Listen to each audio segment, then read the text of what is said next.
We should have the greatest military in the world. We should have the greatest economy in the world. We should have the greatest manufacturing in the world. We should have everything, certainly education. There's nothing, and we're ranked, 30th in the world? And by the way, on a percentage of money spent per kid, we were like 20 times the next highest country, and yet we're failing on this. And we're failing with the border, and we're failing with the military, and we're failing with our vets, and we're failing with just about everything else. And my father wanted to do this, and I'll never forget, I was right next to him when Hillary Clinton called. I tell the story once in a while. In fact, I have a picture that came across my phone like 2 days ago. So it's when he was on the cell phone, you can only imagine the voice on the other end. I can see it through his face as only a son can. Does that make sense? And you hear her voice and just how tough not many of us are big fans, clearly.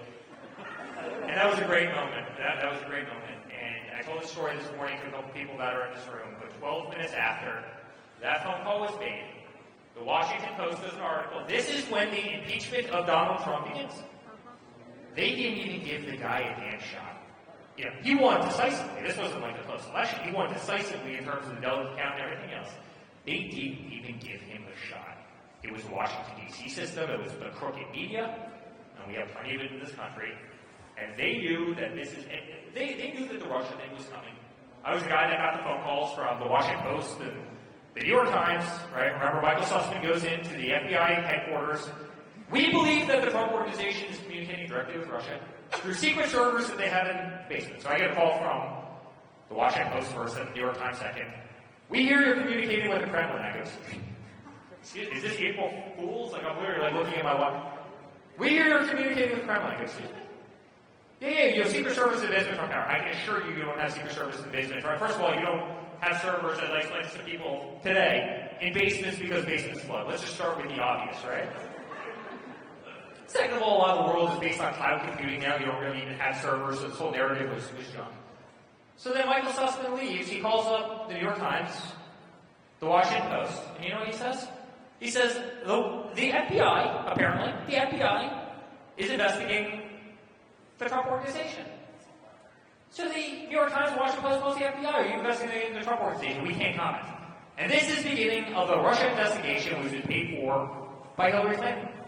The guy didn't even assume office yet, and the powers to be, the corruption of Washington, D.C., were already trying to destroy his life, destroy my life, go after Don. You remember Adam Schiff going out saying Don was an agent of Russia? They didn't give the guy a chance. Then they impeach him once, and that was all nonsense as we came out to see. Then they impeach him twice, and they go after Kavanaugh, viciously making up all these rumors and slanders. They try and destroy him there. And despite that, he had the lowest unemployment in the history of the country, the lowest female unemployment, the lowest Hispanic unemployment, the lowest African American unemployment, the lowest youth unemployment, the largest tax cuts in the history of our nation. The largest. Peace in the Middle East. He fought like hell for religious freedom. He fought like hell for the Second Amendment and all the things that we care about. He rebuilt the military, built the greatest military around. You know, he's the only president in history that never got America into a war.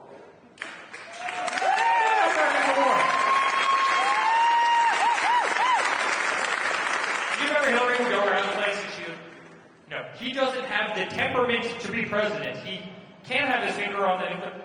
It's funny, it's the exact temperament that you want as a president because no one would challenge the United States of America because you had somebody in there that has a great backbone and strength and cared and didn't sell his family and his influence to every country around the world, including Ukraine and China and Romania and everybody else. And his kids were not on the payroll, to say the least, unlike the counterpart that we have right now. And what's really interesting is the media does nothing about it. You know, they know exactly what's happening. They know that whole family, grandkids were taking massive amounts of money from foreign countries while he was VP. You know, for what product was he selling? I always ask that question. I ask that question like 30 times a day. You know what we do? We do hotels and golf courses and stuff. What the hell product? By the way, we have a lot of John Deere. If anybody's affiliated with John Deere in this room, aside from a couple of big farms, we order probably more John Deere than just about anybody. They're the greatest machines, and we love that grain. But everybody knows the answer to that question. What was he selling? What product was he selling? What website did he have Did he have a website? How can you make $10 million off of these various countries and literally not have a website, even advertising your services? Like, you could be a small pizzeria and have a website, but yet somebody who's taking that much money in from around the world for various quote-unquote services on that website is going through about 400 different shell companies. Give me a break. The whole world understands exactly what it is, but guys, they never gave him a chance. They wanted to attack him. They wanted, despite that, he was the greatest president that the country had seen. He restored strength.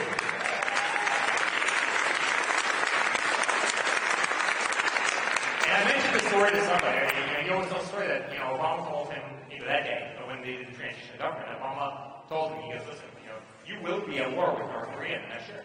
You will, 100%. They're out of control. There's no stopping them. They're creating nuclear weapons, all sorts of things. You will be at war with North Korea. And you see these images where, Obama and Kamala and all these people are looking through these massive binoculars in North Korea from like 25 miles away. And then you have that parallel with the fact that the worst enemy that we had under the previous administration to him, was about to go to war. And a couple months later, just based on power and calling him Little Rocket Man and him telling him that he had a much bigger button, and that his button actually freaking worked, right? And beating him a little bit and beating him up around the world and embarrassing him and all sorts of other things that he did, right? A lot of things behind the scenes. But, all of a sudden, a couple months later, he's walking across that invisible line between, South Korea and then into North Korea. The Secret Service did not like this. I can tell you that. They were not exactly thrilled that, the President of the United States was walking into a, pretty tough country that not many Americans get to go in. But it's really amazing. He developed relationships with all the toughest people in the world. All the tough world leaders loved him. Who didn't like him, and I said this earlier, a lot of the meek world leaders. Why is it that the meek people never really got along with Trump, but the tough ones?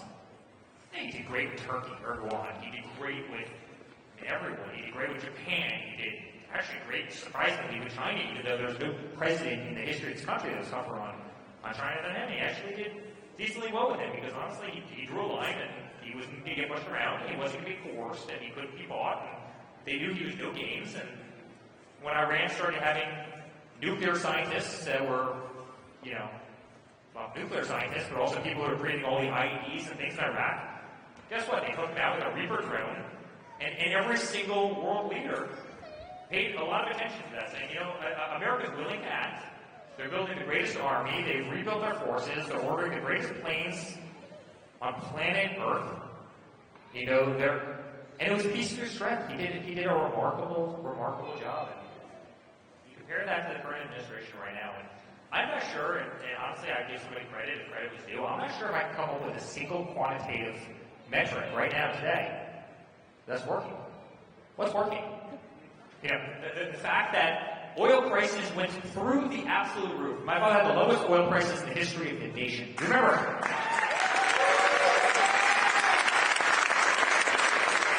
Do you remember he filled up the petroleum reserves for like peanuts?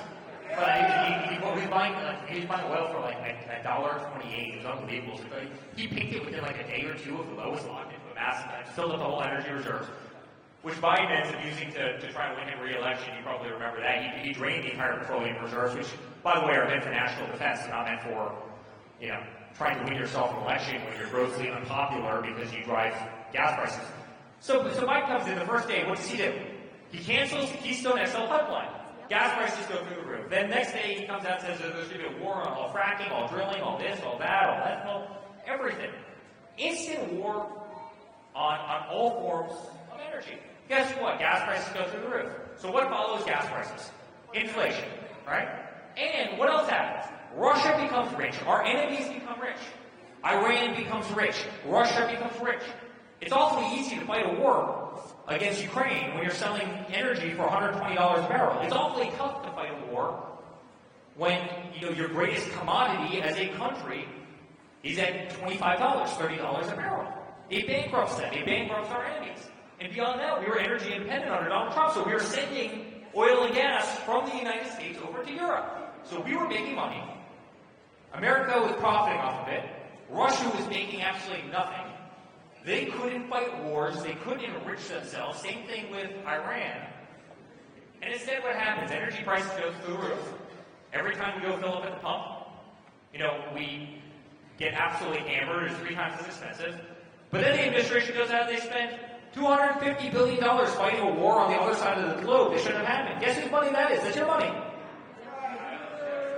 That's your taxpayer money. So not only are you paying more, not to make anybody depressed in this room, but not only are you paying more at the pump, but you're spending $250 billion of our money that could go into having the greatest schools in the world, that could have the greatest manufacturing in the world, that could take care of vets in this country, that could be used for awesome programs that could benefit so many people.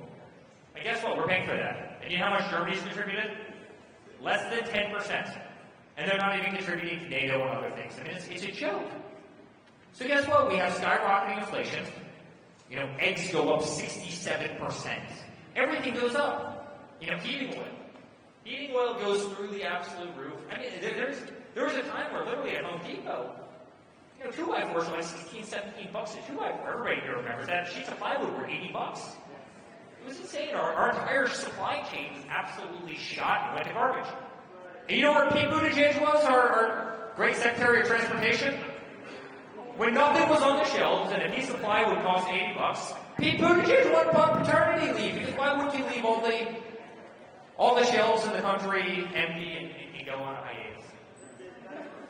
And when Kamala Harris became border czar, you know where she went? She went to Vietnam, because if you become border czar and you have a massive immigration problem and they're overrunning our southern border, tens of millions of people a year, why not go to Vietnam if you're border czar? I mean, think about that. And then you have the disastrous withdrawal from Afghanistan. Where's Joe Biden? He's in Delaware, because after a 20-year war, spending trillions of dollars over there and losing thousands of people and having thousands of people injured, probably people in this room right now. Why wouldn't you be in Delaware as literally the Taliban is chasing us out of one of the greatest military installations which we paid for anywhere on Earth? It's a clown show. It's a clown show. And, he needs this job with a hole in the head. I say that every single day. I say that on repeat. The last thing that I can tell you Donald Trump needs is the presidency and this headache and this job.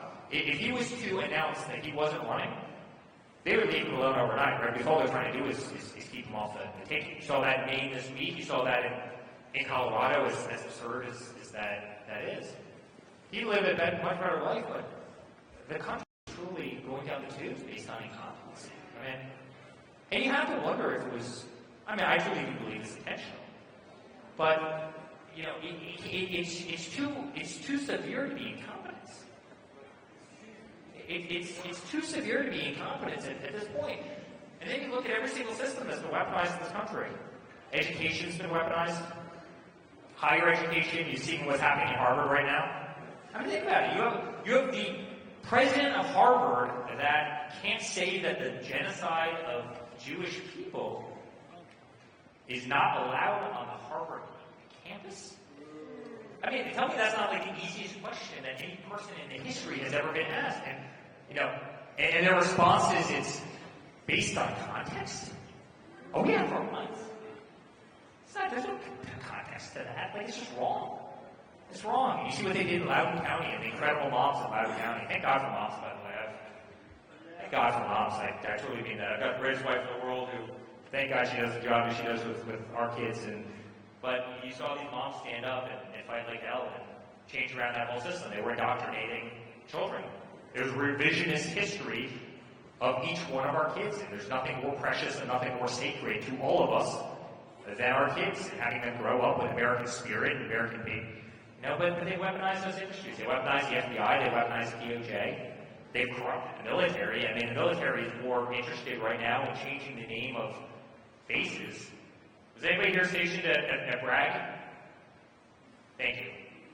Well, now Bragg is officially Fort Liberty, because apparently the name offended somebody. They're doing the same thing with Camp Lejeune and a lot. So would you say the greatest military installation anywhere on the face of the earth? I think it's the largest. I'm pretty sure it's the largest anywhere on earth. It's incredible. How much money and time do they spend debating names of what? the history, the lineage that had. I mean, this is what they're focused on. They're not focused on winning wars.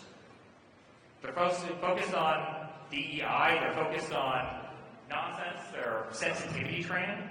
Do we really want sensitivity training in our military? I kind of want anti-sensitivity training in our military.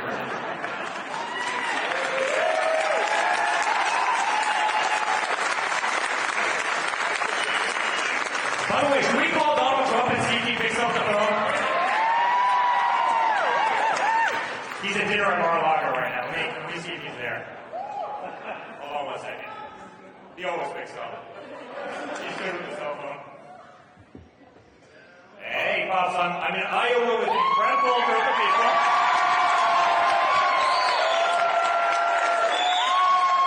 There's tremendous support at the stage. There's a tremendous amount of media here. We're going to win the state in a very, very big way. I'm telling everybody that they've got to go out and caucus because we're going to put DeSantis to bed. I think Hillary might be in bed, and Haley's not doing too well either, especially after that. I'm not sure if you saw her comment today. It wasn't exactly artful, but I think she upset most of Iowa. But say hi to the entire crowd. Well, I just want to thank everybody. And always remember, we got the farmers of Iowa $28 billion. That's a lot of money. And I can't think about Joe Biden doing that. He wouldn't even think about it, and he wouldn't know how to do it. But I just want to say we have had a great relationship with Iowa, with the farmers, and everybody else. Got a lot of other people in Iowa that do an incredible, productive job. And we love you. I'm going to be coming out there on Friday. I'm going to be there Friday and Saturday. Then I'm coming back the following week. And I'm going to caucus probably in Des Moines. I'll be doing caucus with you. We're going to work it, and we can't take any chances. And everybody has to get out because we don't want to sit back and rely on the polls. We have to take our country back. Biden is destroying our country at the border with our military, with interest rates, with every single thing. With energy, look at energy costs. Your energy costs have tripled. Your food costs have tripled. So I just want to say I look forward to seeing you on Friday. We love you all, and I hope my son is doing a great job because he always has done a great job.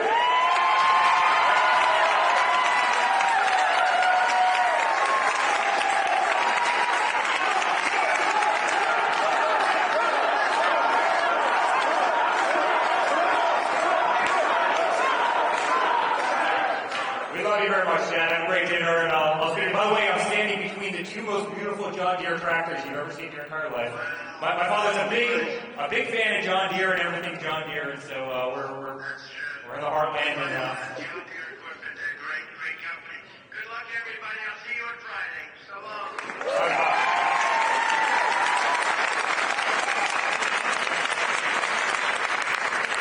He's the guy that I called him.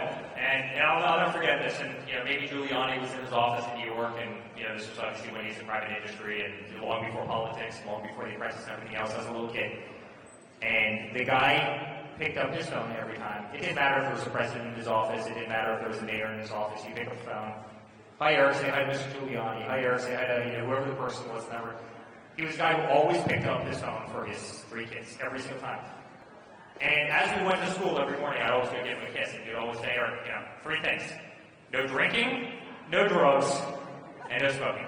Every single morning, and I'm sitting there, I'm a 5-year-old kid, Dad, what the hell is drinking? Like apple juice type drinking, like Kool-Aid? I didn't really quite get that, right? And Dad, what's smoking, right? What's drugs? I don't really understand the concept of any of these, but every single day, you eat that into our heads.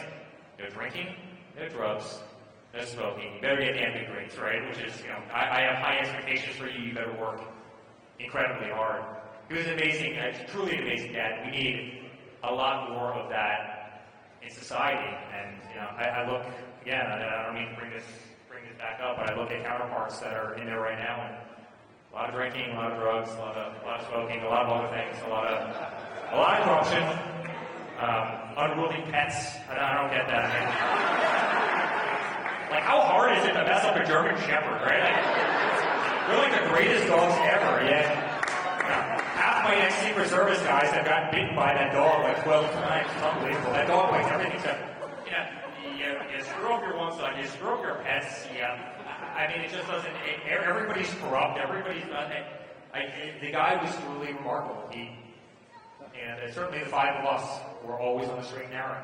at 11, kids are going to be out on construction sites, or you're going to be cutting rebar with acetylene torches, you're going to be doing plumbing and electrical, you're going to be running tractors and backhoes and chainsaws and digging holes, and you're going to make minimum wage and sometimes below that, and you're going to learn the value of a dollar. And if you're good at this stuff, you can maybe come into the company at the very base level, and if you're not, you'll find something else to do, and you will work hard. You will be the first person up and the last person to go to bed. And I just wish you could instill the values. He's a remarkable man, but I told you before that he was going to pick up, right? He always picks up.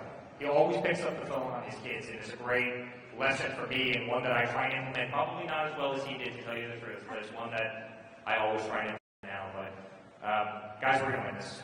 We have to win this. But we have to win it by such a great market. That it ends the campaign of the others. The reality is the games have to stop. But, the country has spoken. He's at 68% or 67% nationally in the polls. He's going to win this. But at the end of the day, it's not about that. We've got to beat Biden. Or whoever. I'm not even sure Biden makes it to the finish line, but, That's a great hat, by the way. I came from Trump store. Thank you. I don't know if that makes it to the finish line, right? And maybe they put Newsom, maybe they put somebody else, maybe they put Kamala. I hope they put Kamala with some issues. Pleasure to run against. You ever see that big thing where they hire little model kids to talk about the space program? Did anybody see this? Honestly, that's your infomercial for Kamala Harris, and they literally hire these little kids. She's like, it's beautiful, space is so large, and it's great. We're gonna get there. The whole thing was like a total act. It was a total sham. It was written out by her by some political consultant. This is literally what we have in the White House right now, and this country's got real problems, and there's a lot of great adversaries around the world that do not have our best interests at heart, and I say that in the kindest way possible. There are a lot of people who would love this country not to exist. There are people who want to take the U.S. dollar, and they want to extinguish the English language, and they want to have control over the entire world's economy, and they want to own every aspect of it. Those countries are pumping out fighter jets every single day. They're pumping out new warships every single day. They're taking territory in other places. They've got their eyes on places like Taiwan. You've got a lot of really big problems. Israel is surrounded by a bunch of countries that not only hate their way of life and their religion, but would certainly be willing to hurt us in the worst ways possible. And you have a guy who literally has been on vacation 40% of his presidency. Is the last one in the office, is the first one to leave, accomplishes nothing, can't walk off the stage, can't get up to the Air Force One, can't get through, and certainly couldn't do what the hell I'm doing right now, which is, does anybody see any notes here? I can promise you there's just...